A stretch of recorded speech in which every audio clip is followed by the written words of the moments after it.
Ternyata di gunung ini ada juga hidup batang kaktus seperti ini. Nah, kaktus seperti ini. Ini mungkin kalau punya berbuah dia nanti buahnya bisa dimakan. Buah kaktus nih.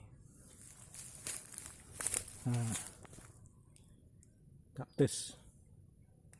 Nah, jadi pohon kaktus nih dia menyimpan air. Kalau kita kesulitan air di gunung, tinggal potong pohon kaktus nih, kupas kulitnya, lalu peraslah. Dia akan keluar air dari batangnya ini.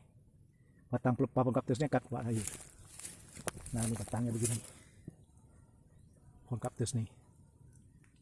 Kalau kehausan di gunung tidak ada kedapatan air, maka potonglah pohon kaktus ini, kupas kulitnya, duri-durinya kupas, lalu peras. Pohon dalamnya itu diperas lalu tampunglah airnya. Airnya bisa diminum untuk konsumsi. Banyak di sini pohon kaktus tuh. Ada di sini juga. Di sini juga ada tumbuh. Nah, kebetulan di kebun ini ada pohon kaktus nih. Dia tumbuh di pagar kebun.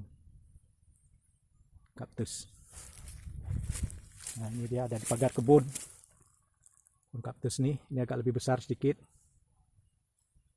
Nah, ini juga agak lebih tinggi sedikit nih. Ini ada rumputnya, rumput kaktus. Nah, ini ada lebih tinggi lagi. Nah, di sini pohon kaktusnya lebih tinggi.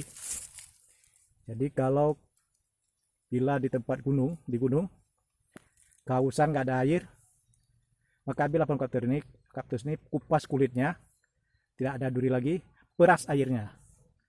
Air itu bisa diminum. Air pohon kaktus ini, dari kaktus ini bisa diminum untuk obat dahaga.